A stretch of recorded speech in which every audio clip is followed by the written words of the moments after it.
हाँ, तो ओम नमः शिवाय, श्री शिवाय नमस्तुभ्यम, जय श्री महाकाल। जी हाँ भक्तों, क्या आपके भी घर में कोई ऐसा व्यक्ति है जो बहुत ज्यादा बीमार रहता है? उसकी तबीयत हमेशा खराब रहती है, कोई ना कोई बीमारी, कोई ना कोई रोग उसके अंदर हमेशा बना रहता है। आपके घर में कोई ऐसा व्यक्ति है, आप बहुत ज्यादा परेशान हैं उसकी सेहत के लिए और हमेशा कामना करते हैं कि उसकी जो सेहत है वो ठीक हो जाए, जितनी भी बीमारी है वो दूर हो जाए। आपने बहुत ज्यादा डॉक्टरों को दिखा लिया, बहुत ज्यादा आपने दवाई करवा ली, बहुत ज्यादा आपने पैसे खर्च कर लिए, लेकिन उस व्यक्ति का जो भी बीमारी है वो ठीक होने का नाम ही नहीं ले रही है।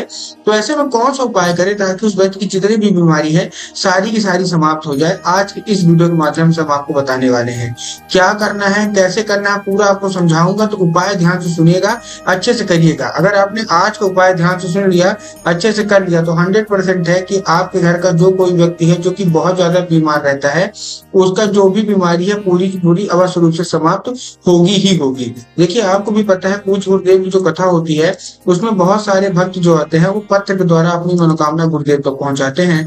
तो अभी पिछली कथा में जब गुरुदेव ने, ये 2-3 महीने पहले की बात है, जब गुरुदेव ने पत्र पढ़े तो उसमें बहुत सारे लोगों को ऐसे ही पत्र थे जिसमें यही लिखा था कि गुरुदेव, हमारे घर का एक व्यक्ति है, बहुत ज्यादा बीमार रहता है, बहुत ज्यादा हम लोग परेशान है, कृपया करके कोई उपाय बता दें ताकि उसकी जितनी भी बीमारी है वो बीमारी समाप्त हो जाए। किसी को कैंसर करोगे, किसी को डायलिसिस करोगे, किसी को बुखार तेज आती है, मतलब तरह तरह की बीमारी थी लोगों के अंदर।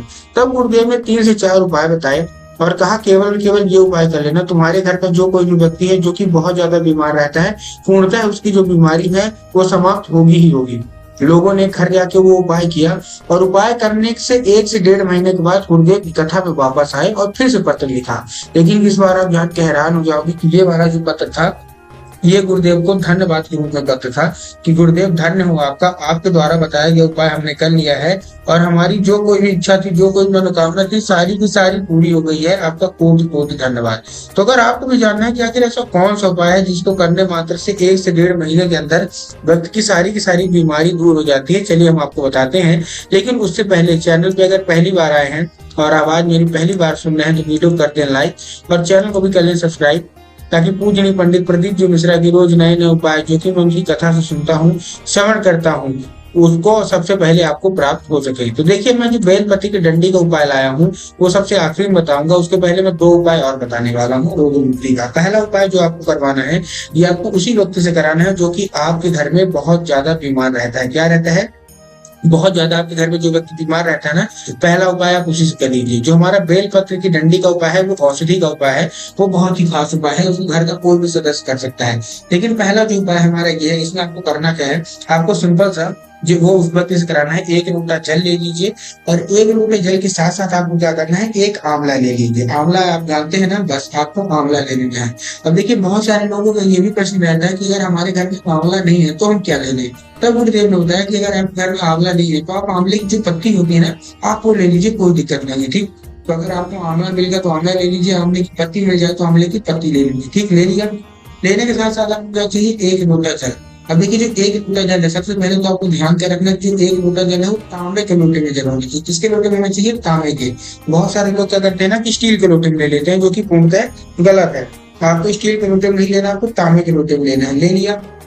लेने के साथ साथ आपको और क्या चाहिए, जैसे आप तांबे की लोटे में ले लेते हैं, वो जो जल है वो आपके घर का होना चाहिए। इस चीज का भी आपको ध्यान रखना है। बहुत सारे लोग गलती क्या करते हैं, वो जाके मंदिर परिसर से जल भरते हैं, जो कि गलत है। आपको मंदिर से जल नहीं लेना, आपको अपने घर से जल लेना है। ठीक, ले लिया। उसमें आपको आंवला डाल लेना है और आंवला डालने के बाद उस व्यक्ति को भेज देना है कहाँ, सीधा सीधा शिव मंदिर। ठीक, शिव मंदिर भेज दिया।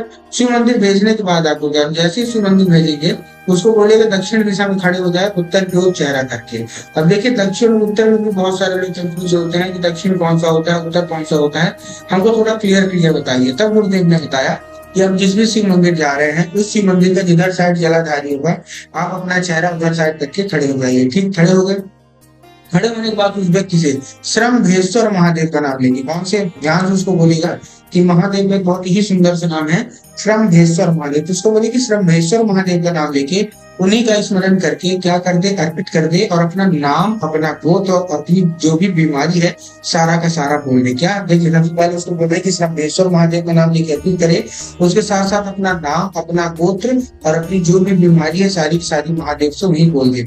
पूज्य गुरुदेव कहते हैं कि अगर वो व्यक्ति ने ये उपाय कर दिया तो उसकी जितनी भी बीमारी है सारी की सारी समाप्त होगी ही होगी। ठीक, अब हम बात करते हैं दूसरे उपाय की। अगर वो व्यक्ति चल नहीं सकता, उठ नहीं सकता, तब आप उनका क्या करेंगे, आप उनका जितने भी घर के लोग हैं, आप उनका जो भी बीमारी है वो लोगों को कैसे समाप्त करवाएंगे, वो इसकी बात करते हैं। करना क्या है आपको, आपको केवल केवल एक काम करना है, आपको लेना है केवल और केवल बेलपत्र की डंडी। क्या लेना है, बेलपत्र की डंडी, जानते हैं ना, बस आपको बेलपत्र की डंडी लेना है। बेलपत्र की डंडी लेंगे, बेलपत्र की डंडी लेने के बाद आपको क्या करना है, जब आप देखिए बेलपत्र नहीं लेना, बेलपत्र की डंडी लेना, फिर से बता रहा हूँ, ये लेके जितनी भी महिलाएं हैं जिनका पति बीमार रहता है, जिनका बेटा बीमार रहता है, जिनका भाई भतीजा घर का कोई भी सदस्य बीमार रहता है, वो कैसे करेंगे, आपको लेना है बेलपत्र की डंडी और ये लेके पहुंच जाना है कहाँ, सीधा सीधा शिव मंदिर। शिव मंदिर पहुंच गए, शिव मंदिर पहुंचने के बाद आपको क्या करना है, जैसे आप शिव मंदिर पहुंचेंगे, शिव मंदिर पहुंचने के बाद आपको माता शिव सुंदरी की जगह पे इसको अर्पित करना है। अब देखिए बहुत सारे लोग को माता शिव सुंदरी की जगह नहीं पता, कुछ तो पता है, तुमको नहीं पता, ध्यान सुनिएगा।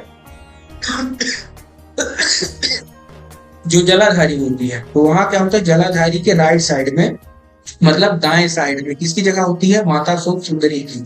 तो आपको क्या करना है, जो बेलपत्र की डंडी है ना, आपको माता शिव सुंदर की जगह पे अर्पित कर देना है और माता से इसको औषधि के रूप में मांगना है कि माता कृपया करके हमको इसको औषधि के रूप में प्रदान करिए, हमारे घर का एक व्यक्ति है जो कि बहुत ज्यादा बीमार रहता है। अब क्या होगा, इसके बाद आपको क्या करना है, इसके बाद उसको 5 मिनट तक खड़े रहेंगे और उसको लेके आ जाएंगे घर। अब क्या है, साधारण बेलपत्र की डंडी नहीं है, वो औषधि बन चुका है। ठीक, तो आपको क्या करना है, किसी भी दूसरे पात्र में कोई भी कटोरी ग्लास आपको क्या कर लेना है, भर लेना है। भर लिया, भरने के बाद आपको क्या करना है, भरने के बाद आप केवल एक काम करिए, उसको कोई भी कटोरी ग्लास में ले लीजिए, कहीं भी ले लीजिए, उस जो बेलपत्र की डंडी है वो आपको अपने उसी व्यक्ति को खिला देना जो कि आपके घर में बीमार रहता है। अब देखिए साधारण रूप से खाता है तो बहुत अच्छी बात है, लेकिन अगर खाने से मना कर देता है तब आप उसको क्या करिए, चुपके से खिलाइए। चुपके से कैसे खिलाएंगे, सबसे पहले उसको धूप में सुखवाइए, सुखवाने के बाद उसको पीस लीजिए। पीसने के बाद जब भी व्यक्ति खाना खाने के मांगे तो दाल या सब्जी में मिलाकर उसको खिला दीजिए। पूज्य गुरुदेव कहते हैं कि धीरे धीरे करके जब उसके अंदर औषधि जाने लगेगी कि उसकी जो भी बीमारी है धीरे धीरे करके समाप्त होगी ही होगी। ठीक, ये था दूसरा उपाय। अब हम बढ़ते हैं तीसरे उपाय की ओर, जो कि आपको उसी व्यक्ति से कराना है। करवाना क्या है, 1 लोटा जल लेना है और 11 चावल के दाने डाल लेने। क्या क्या, फिर से बता रहा हूँ, 1 लोटा जल और 11 चावल के दाने ले लिया। लेने के बाद आपको क्या करना है, लेने के बाद आपको उसको लेके आपको 5 जगह अर्पित करना है। उसी लोटे के जल आपको 5 जगह, कहाँ कहाँ, सबसे पहले बाबा भोलेनाथ की शिवलिंग पे, उसके बाद पीपल के वृक्ष भी। कैसे, देखिए सबसे पहले बाबा भोलेनाथ की शिवलिंग पे अर्पित करना है, उसके बाद पीपल के वृक्ष पे, पीपल के वृक्ष पे हो गया, उसके बाद आपको बेलपत्र के वृक्ष पे अर्पित करना है। पूज्य गुरुदेव कहते हैं कि बेलपत्र के वृक्ष में स्वयं माता पार्वती का वास होता है, और अगर माता पार्वती आपसे कुछ हुई तो 100% है कि आपकी मनोकामना पूरी होगी ही होगी। ठीक है, 3 जगह हो गया। उसके बाद कहाँ अर्पित करना है, समी पत्र के नीचे। ठीक, समी पत्र के नीचे भी हो गया, और लास्ट में आपको ध्यान से आंवले के पेड़ के नीचे अर्पित कर लेना है। तो ये 5 पेड़ में आपको अर्पित अवश्य रूप से करना ही करना है। उम्मीद करता हूँ आज का जितने भी उपाय थे आपको समझ में आ गए होंगे। उपाय अच्छे लगे हो तो कमेंट बॉक्स में हर हर महादेव अवश्य रूप से लिखिए।